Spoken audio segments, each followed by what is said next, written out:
Good morning dear students. तो कल हमने जो ग्रेटेस्ट इंटीजर फंक्शन था उसके बारे में डिटेल में बात करी थी और उसकी कुछ प्रॉपर्टीज़ रिमेनिंग थी, उसके बारे में अपने बात करना चाह रहे हैं। तो देखिए, मैंने कुछ प्रॉपर्टीज़ लिखी है आपके लिए।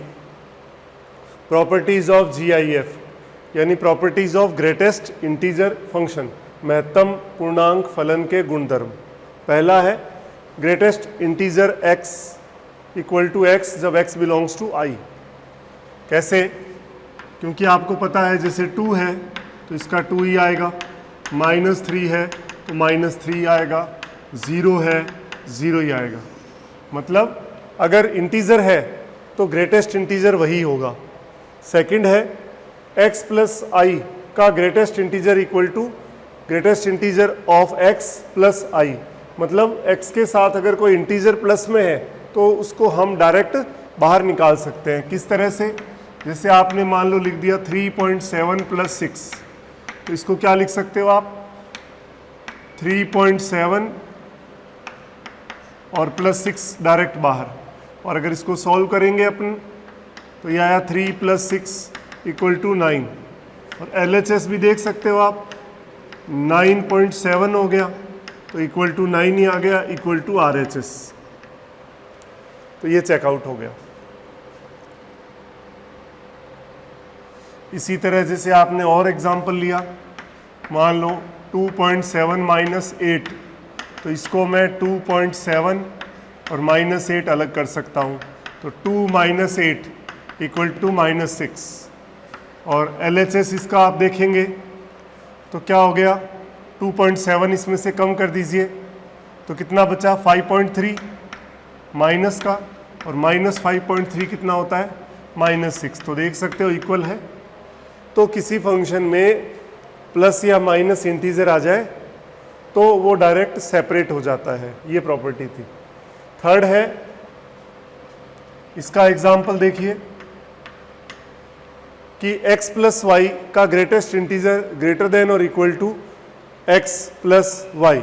जैसे अपन ने लिया 2.6 plus 3.3 greater than equal to 2.6 और प्लस 3.3। तो आप देख सकते हो 2 और 3, 5 प्लस 5.9 आ गया, ग्रेटर देन इक्वल टू ये हो गया 2 और प्लस 3, ये 2 हो गया, ये 3 हो गया। तो आप देख सकते हो 5 ग्रेटर देन और इक्वल टू 5, यानी इक्वल वाला कहानी आ गई। एक एग्जांपल और लें इसी का ही। जैसे आपने लिया 5.7 plus 3.4 greater than equal to 5 plus 3 8 और 9.1 आ गया। अलग अलग करें पहले तो 5.7 प्लस 3.4, तो ये हो गया 5 plus 3 8, 9.1 greater than equal to 5 plus 3। तो इसमें 9 ग्रेटर देन इक्वल टू 8। तो इक्वल भी हो सकता है और ग्रेटर भी हो सकता है, और डिपेंड करेगा कि हमने क्या वैल्यूज़ ली है। तो ये इसका हो गया। अब इसका एग्जाम्पल देखिए।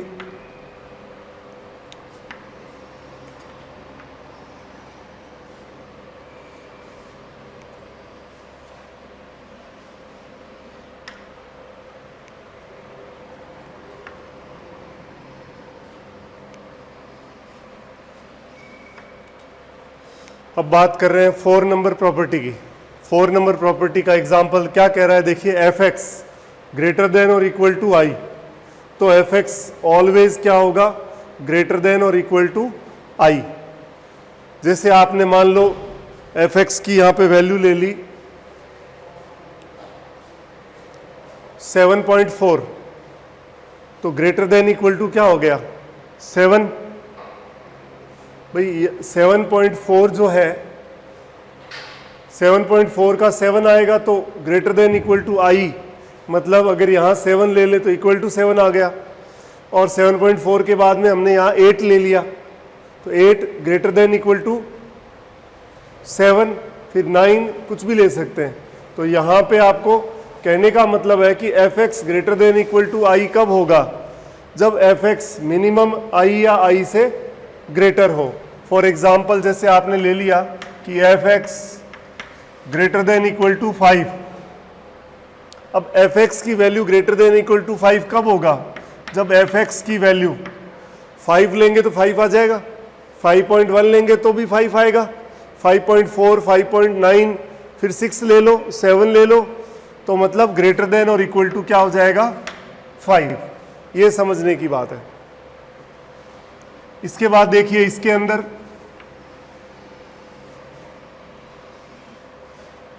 इसमें एग्जाम्पल की बात करें तो क्या है, देखिए f x less than equal to i. तो सपोज आपने ले लिया f x less than equal to 10, तो एफ एक्स कितना होगा, तो एफ एक्स की वैल्यू कह रहा है लेस देन इक्वल टू 10। तो 10 कब हो सकता है, जब एफ एक्स की वैल्यू 10.99 तक चले। तो 10.99 का भी 10 होता है, 10.8 का भी 10 होता है, 10.1 का 10 का, और फिर 10 से कम ले लो तो कम ही रहेगा। तो आप इसमें कह सकते हो implies F X equal to 10.999, 10.8, 10.1, 10, 9.9, 9, 8, 7 ये वैल्यूज ले सकते हो। इसका मीनिंग क्या हुआ कि एफ एक्स जो है लेस देन 11। तो ये आ गया अपने आप ही आपके पास कि F x less than equal to i है, तो then f x less than क्या होगा आई प्लस 1। आई प्लस 1 का मतलब यहाँ 10 लिया तो एफ एक्स की वैल्यू 11 से कम लेंगे तो भी इक्वल टू आ जाएगा। भाई 10.99999 लें तो भी 10 होएगा, और उससे कम तो कितना भी ले सकते हो। तो ये क्लियर हुआ 6 नंबर।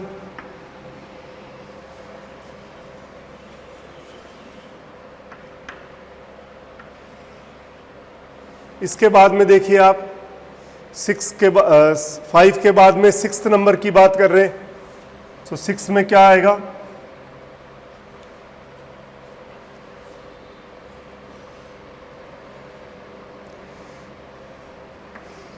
सिक्स्थ नंबर प्रॉपर्टी का एग्जाम्पल लिख रहा हूं। इसमें क्या कह रहा है, F x greater than, f x का greatest integer function greater than आई। तो क्या लिखें, आई की value F x greater than 4 ले लिया, इंप्लाइज तो एफ एक्स की वैल्यू ग्रेटर देन 4 कह रहा है। तो यहाँ पे अगर आप 4.99 तक लेोगे तो 4 ही आ जाएगा, तो इक्वल टू तो इसमें है नहीं, 5 लेंगे तो काम चलेगा। मतलब एफ एक्स की value, F X belongs to क्या होगा 5 से इनफाइनाइट तक चलेगा।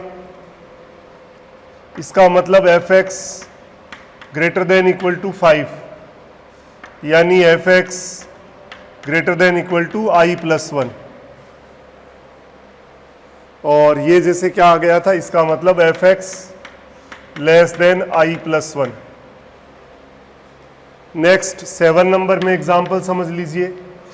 7 में कह रहा है एफ एक्स लेस देन आई, तो एफ एक्स लेस देन 6 कह दिया।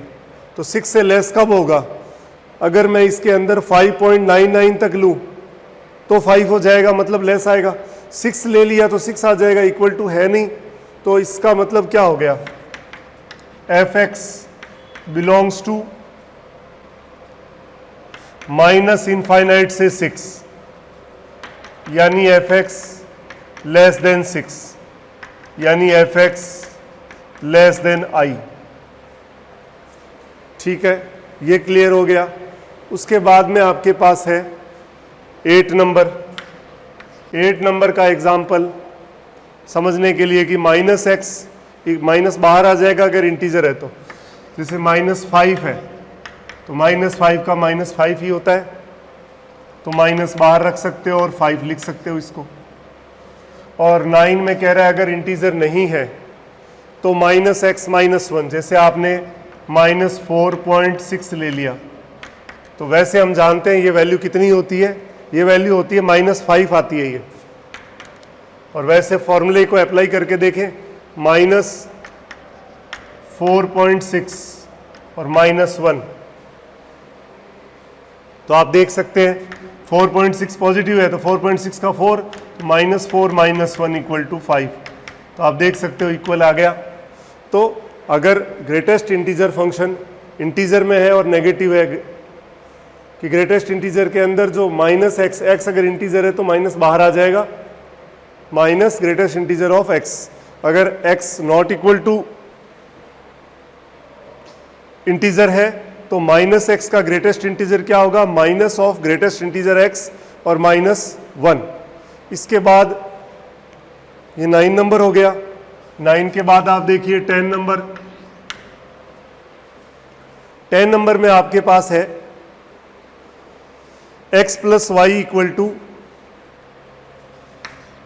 x plus Y equal to x plus Y plus X minus greatest integer of x।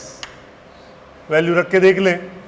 आपने ले लिया 4.9 प्लस 5.6, तो ये देखिए 4.9 प्लस 5.6 प्लस 4.9 माइनस 4.9, ये कितना हो गया 9। 10.5 हो गया ये 4 आ गया प्लस 5 और 4 9, ये 10.5 माइनस 4, ये 10 आ गया।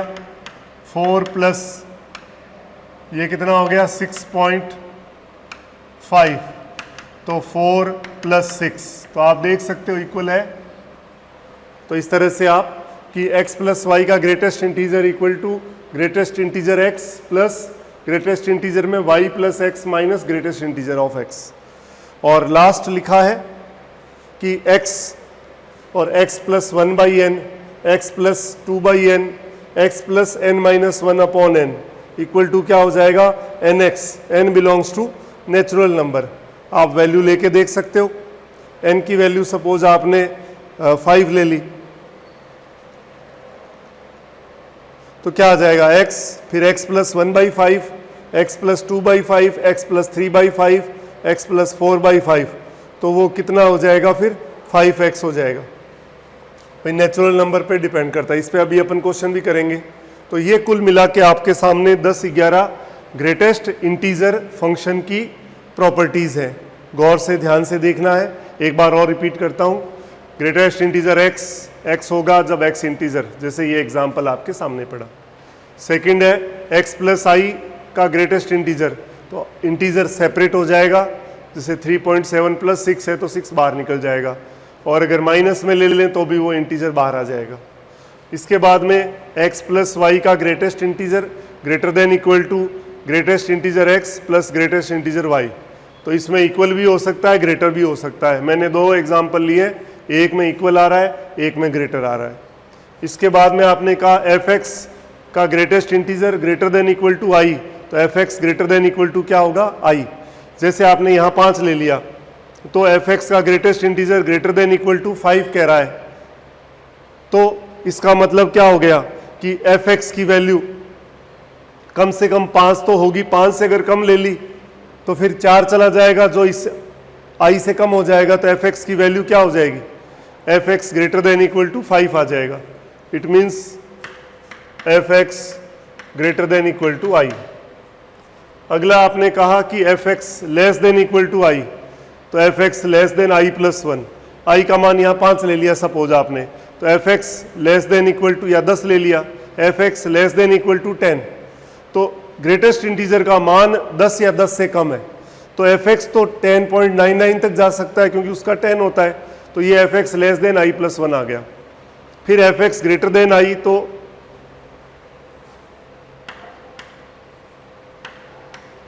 fx ग्रेटर देन i, तो fx greater than equal to i plus 1।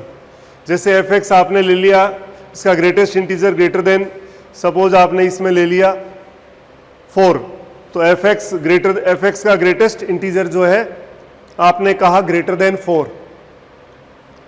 तो 4 आपने लिया तो fx क्या आ जाएगा, 4 से ग्रेटर चाहिए, तो 4 से ग्रेटर चाहिए तो मिनिमम आपको 5 से स्टार्ट करना पड़ेगा fx, क्योंकि अगर 4.99 लेंगे तो 4 आ जाएगा, तो इक्वल टू इसमें है नहीं, तो fx ग्रेटर देन और इक्वल टू i प्लस 1 हो जाएगा। एग्जाम्पल लिखा है। इसके बाद एफ एक्स लेस देन आई, तो एफ एक्स का ग्रेटेस्ट इंटीजर लेस देन आई, तो ये F x less than I. जैसे एफ एक्स का ग्रेटेस्ट इंटीजर लेस देन, यहाँ मान लो 5 ले लिया, तो 5 से लेस कह रहे हो, तो 5 से लेस अगर मैं ये 4.99 लेऊँ तो ये 4 हो जाएगा, तो 5 से लेस आ जाएगा, मतलब एफ एक्स लेस देन आई।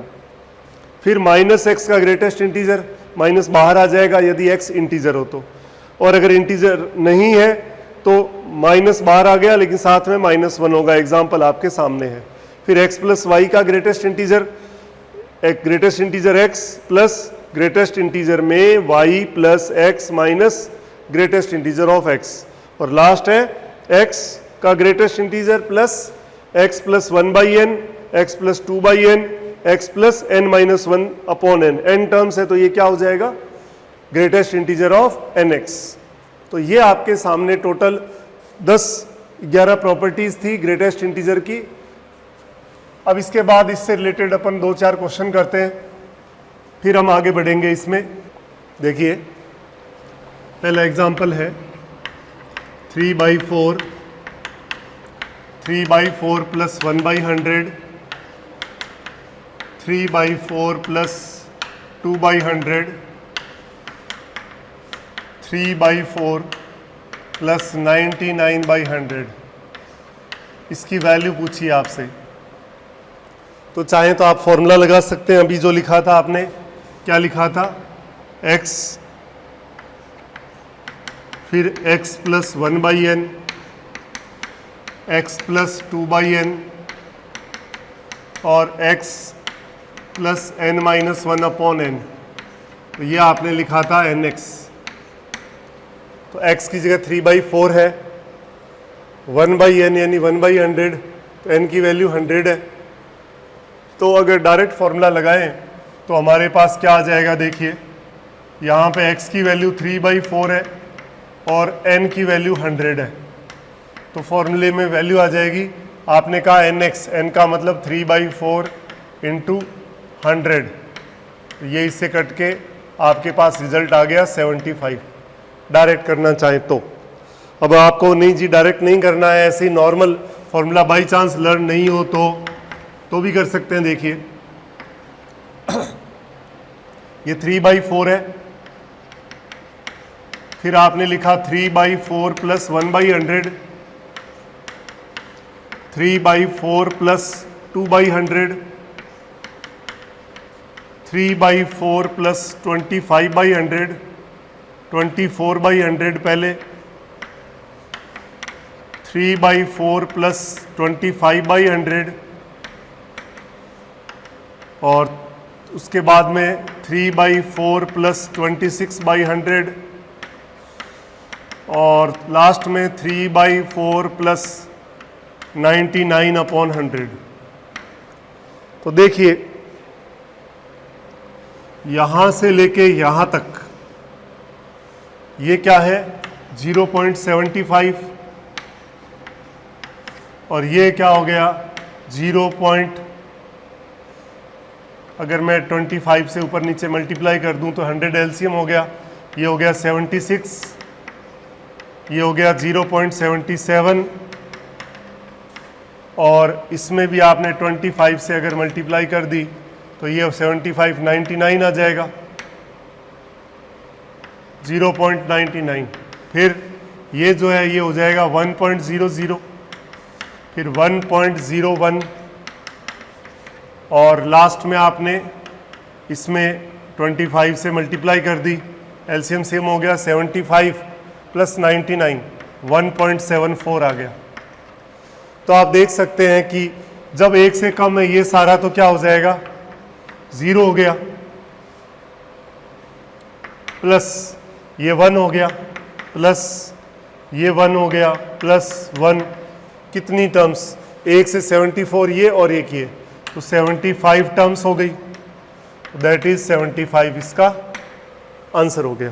तो आप समझ सकते हैं, अगर फॉर्मूला ध्यान है तो डायरेक्ट कर लीजिए, नहीं ध्यान है तो बेसिक तरीके से भी क्वेश्चन को अपन कंप्लीट कर सकते हैं। अब देखिए नेक्स्ट एग्जाम्पल। नेक्स्ट एग्जाम्पल आपके पास है y equal to 2 into greatest integer x plus 3, y equal to 2, greatest integer x plus 3, और एक इक्वेशन और दे रखी है y equal to 3 into X minus 2 plus 5, y equal to 3 into X minus 2 plus 5। अब आपसे कैलकुलेट करने को कह रहा है कि x प्लस वाई की वैल्यू बताइए, ये कैलकुलेट करना। ये दो इक्वेशन आपके पास है, तो देखिए क्या कर सकते हैं। जो 2 नंबर इक्वेशन है y इज इक्वल टू, इसमें ये बाहर आ सकता है, तो ये क्या हो गया 3x माइनस 6 और प्लस 5 हो गया। तो इससे y इक्वल टू कितना आ गया 3x माइनस 1, नंबर 3, 1 और 3 को इक्वेट कर दूं तो 2x plus 3 is equal to 3x minus 1। इसको इधर लाए तो ग्रेटेस्ट इंटीजर x आ गया, ये उधर चला गया, इक्वल टू आ गया 4। मतलब x की वैल्यू जो है 4 से 5 के बीच में होगी। तो ये x की वैल्यू आपके पास आई, x की वैल्यू ये है। ये नंबर 1 में पुट कर दूं,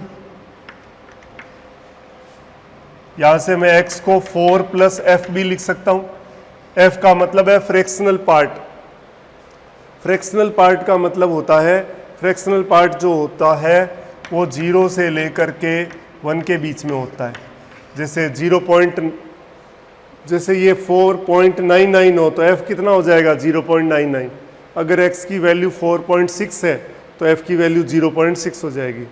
अब 1 में जैसे ही पुट किया तो y की वैल्यू क्या आई 2, ग्रेटेस्ट इंटीजर x की जगह आपने 4 रख दिया और प्लस 3, ये आ गया 11।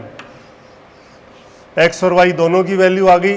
आपसे पूछा क्या था x प्लस वाई, तो x की जगह तो आपको क्या रखना था 4 प्लस f और y की जगह 11। तो ये हो गया 11 प्लस f, मतलब 11 से लेकर के 11.99 तक। तो वैल्यू कितना, आंसर कितना आएगा 11 ही आ जाएगा। तो ये क्वेश्चन समझने वाला है। ग्रेटेस्ट इंटीजर की प्रॉपर्टी अप्लाई करनी है। देखिए एक बार और रिपीट करता हूँ। y बराबर दे रखा है 2, x का महत्तम भाग प्लस 3, मतलब GIF of x। y equal to 3, greatest integer में x माइनस 2 प्लस 5। तो इसमें मैंने आपको प्रॉपर्टी बताई थी कि x प्लस आई हो तो i बाहर हो जाता है, तो माइनस 2 बाहर होगा तो 3 से मल्टीप्लाई होके 6। तो ये हो गया, ये आ गया। अब इस फर्स्ट और थर्ड के अंदर y को इक्वेट एलिमिनेट कर दीजिए, तो 3x minus 1 equal to 2x plus 3, ये इधर आया तो x equal to 4। Greatest integer की वैल्यू आ गई 4। इट मीन्स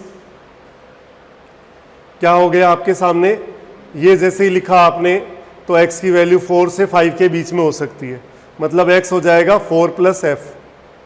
4f की वैल्यू 0 से 1 के बीच में, मतलब ये आंशिक भाग होता है।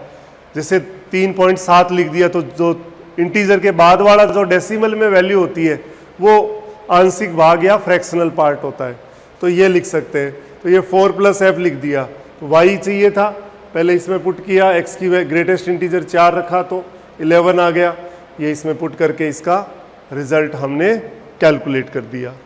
और देखते हैं एक दो क्वेश्चन। अब अपने को इसमें डोमेन कैलकुलेट करना चाह रहे हैं। fx दे रखा है, ग्रेटेस्ट इंटीजर साइन x और cos pi upon x minus 1। fx है greatest integer of sine x into cos pi upon x minus 1। इसमें टू फाइंड डोमेन कैलकुलेट करना चाह रहे हैं। ये फर्स्ट क्वेश्चन है। एक क्वेश्चन और लिखता हूं, देखिए। नेक्स्ट है fx equal to 1 upon under root, fx 1 upon root में greatest integer x minus x। ये दो क्वेश्चन देखते हैं कि किस तरह से कैलकुलेट करना है। तो सबसे पहले इसकी बात करें। पहला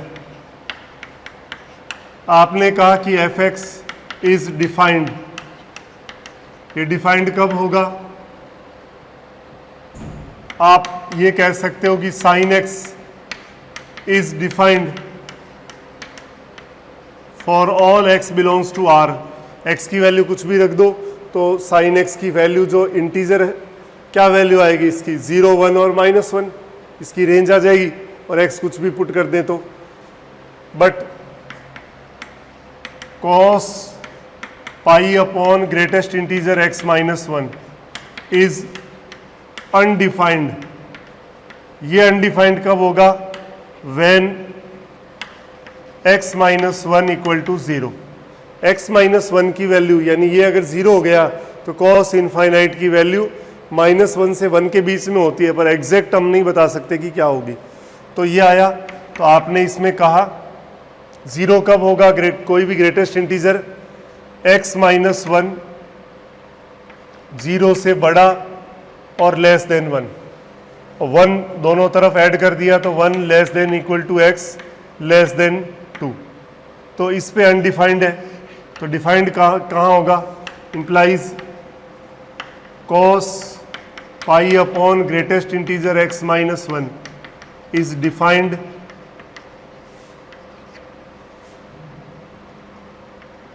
इन r -1, 2। सो देखो ये d1 और इसका d2, तो d1 इंटरसेक्शन d2 करना है। सो डोमेन या प्रांत of fx equal to r -1 से 2, यही आएगा इसका प्रांत। क्वेश्चन में दो फंक्शन मल्टीप्लाई में थे, इसका तो r ही आएगा प्रांत या डोमेन, क्योंकि x की हर वैल्यू के लिए इसकी फाइनाइट वैल्यू आएगी, क्योंकि इसकी 3 ही वैल्यू आ सकती है ग्रेटेस्ट इंटीजर में, 0, 1 और -1। इसमें डिनोमिनेटर जो होता है वो नॉट डिफाइंड होगा। तो आपने कहा अनडिफाइंड कब होगा, जब डिनोमिनेटर इक्वल टू 0। तो जब 0 ग्रेटेस्ट इंटीजर की वैल्यू 0 कब आती है, जब इसकी वैल्यू 0 से लेकर के 0.999 तक हो, मतलब लेस देन 1। फिर 1 सब में ऐड कर दिया तो ये आ गया, तो r माइनस ये किया तो ये डिफाइंड हो गया। तो डोमेन इसका भी r है और ये दोनों में कॉमन यही आएगा। सेकंड क्वेश्चन आपके पास है fx equal to 1 upon greatest integer x minus x। इसमें आप कहोगे कि fx इज डिफाइंड कब, जब ये -x क्या हो, ग्रेटर देन 0 हो, क्योंकि इक्वल टू 0 पे इनफाइनाइट आ जाएगा और नेगेटिव रखने से आयोटा आ जाएगा। तो ये क्या आया, greatest integer greater than x, but जो ग्रेटेस्ट इंटीजर है वो less than equal to x होता है। ये इसका अपोजिट आ गया, क्योंकि ग्रेटेस्ट इंटीजर इक्वल टू जब होता है जब इंटीजर हो, और अगर इंटीजर नहीं है तो हमेशा लेस होता है, और ये क्या आ गया, ग्रेटर। इसका मतलब x बिलोंग्स टू क्या होगा, 5। सो डोमेन इसका क्या हो जाएगा, डोमेन हो जाएगा 5 या एम्प्टी सेट। तो ये आप देख सकते हो कि किस तरह से आपने इसमें वैल्यू कैलकुलेट की है। एक एग्जांपल और लेते हैं। fx दे रखा है log 3 log 1/3 x log fx equal to दे रखा है log 3 log 1/3 x square plus 10x plus 25 plus 1 upon greatest integer x plus 5। इसका डोमेन आपको चाहिए थर्ड का। तो देखिए कैसे करेंगे। देखिए इसमें दो फंक्शन हो गए fx प्लस gx। तो आप इसमें क्या कहेंगे कि fx इज डिफाइंड, ये परिभाषित कब होगा fx, पहले इस लॉग के अंदर ये जो है ये ग्रेटर देन 0 होना चाहिए, log 1/3 x square plus 10x plus 25 greater than 0। And अब इस लॉग के अंदर ये ग्रेटर देन 0 होना चाहिए, x square plus 10x plus 25 greater than 0। And ये जो दिख रहा है आपको डिनोमिनेटर नॉट इक्वल टू 0 होना चाहिए। Greatest integer x plus 5 not equal to 0। तो पहले इसकी बात करें तो आप जानते हो log a base x greater than y, तो अगर बेस 1 से कम है तो ये साइन चेंज होता है, log को पावर में चेंज करेंगे तो ये होगा व्हेन a 0 से 1 के बीच में है, तो ये प्रॉपर्टी अप्लाई होगी। तो ये क्या हो गया, x square plus 10x plus 25 less than 1/3 की पावर 0। एंड ये क्या है, ये x प्लस 5 का होल स्क्वायर है ग्रेटर देन 0। एंड इसमें आपने कहा greatest integer not equal to -5। तो आप देखिए एक्स स्क्वायर प्लस 10x ये 1 हो गया, इधर आया तो प्लस 24 लेस देन 0। तो इसके फैक्टर हमें पता है x प्लस 4 और x plus 6 less than 0। And whole square जो होता है ग्रेटर देन और इक्वल टू 0 होता है, यानी x नॉट इक्वल टू -5। -5 पे ये 0 आ सकता है, उसके अलावा ये हमेशा पॉजिटिव ही होगा। तो ये लिख दिया। And x not equal to -5, इसकी बात करें कि greatest integer x equal to -5 कब होगा, -4 -5, जब x की वैल्यू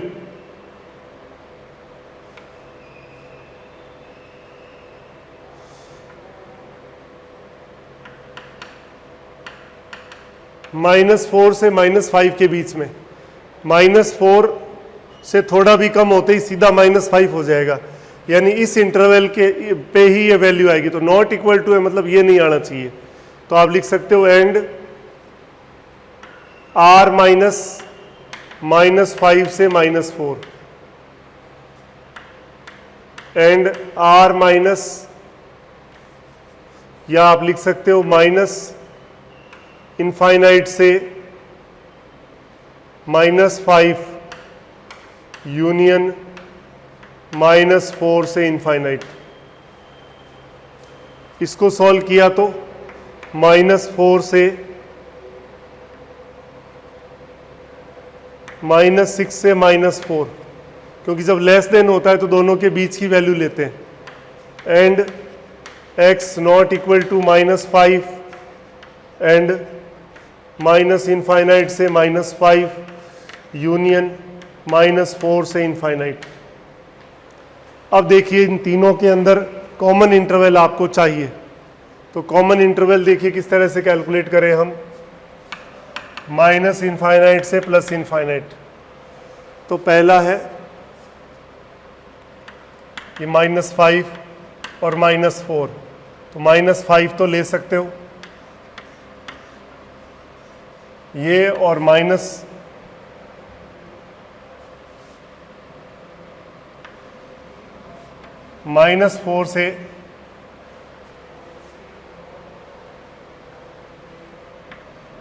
ध्यान दीजिए इधर, तो नॉट इक्वल टू चाहिए, मतलब इसको छोड़ करके, तो -5 को छोड़ करके लेना है, ये आ जाएगा। और इधर -4 मैं ले सकता हूँ। एक इंटरवल तो ये है जो थर्ड वाला कि माइनस इनफाइनाइट से -5 यूनियन ये। एक है -6 से -4, तो -6 यहाँ आएगा, -6 से -4 के बीच में। और एक है x नॉट इक्वल टू -5, -5 को छोड़ करके बाकी कंप्लीट। तो कॉमन क्या आया देखिए, तो इट इम्प्लाइज जो डोमेन हो जाएगा वो आपके पास देखिए, एक तो ये तीनों में मैच हो रहा है कि -6 से -5, -6 से -5 के बीच में, और उसके अलावा कुछ नहीं आ रहा। तो इसका डोमेन कितना हो जाएगा, इसका क्वेश्चन का डोमेन हो गया -6 से -5। ओके है, तो हमने जो है ग्रेटेस्ट इंटीजर फंक्शन कंप्लीट कर लिया, उससे रिलेटेड प्रॉपर्टी बता दी, और उससे रिलेटेड डोमेन के क्वेश्चंस आपके सामने रख दिए और कुछ एडिशनल क्वेश्चन भी देख लिए। अब इसके अंदर अपने क्या बच रहा है, ग्रेटेस्ट के बाद में हम बात करेंगे फ्रैक्शनल पार्ट ऑफ फंक्शन की और लीस्ट इंटीजर फंक्शन की, और उसके बाद में 2 पॉइंट इसके अंदर और बच रहे हैं। एक तो पीरियोडिक फंक्शंस के बारे में अपने को बात करनी है और एक इवन ऑड फंक्शन। ये 3-4 पॉइंट होते ही अपना फंक्शन जो है वो कंप्लीट हो जाएगा। और उसके अलावा हम ट्रांसफॉर्मेशन ऑफ ग्राफ्स के बारे में भी बात करेंगे थोड़ी, क्योंकि फंक्शन जो है वो पूरी कैलकुलस, डिफरेंशियल और इंटीग्रल कैलकुलस का बेस है। इसको अच्छे से साउंड करेंगे तभी हमारा काम हर चैप्टर में इजी रहेगा, अदरवाइज ये बार बार हमें परेशान करेगा। तो इसी के साथ अपनी क्लास कंप्लीट करते हैं। कल हम इसमें क्या पढ़ना है, फ्रैक्शनल पार्ट ऑफ एक्स और least integer function, even odd function और पीरियोडिक फंक्शन, ये हम कल पढ़ेंगे। Thank you.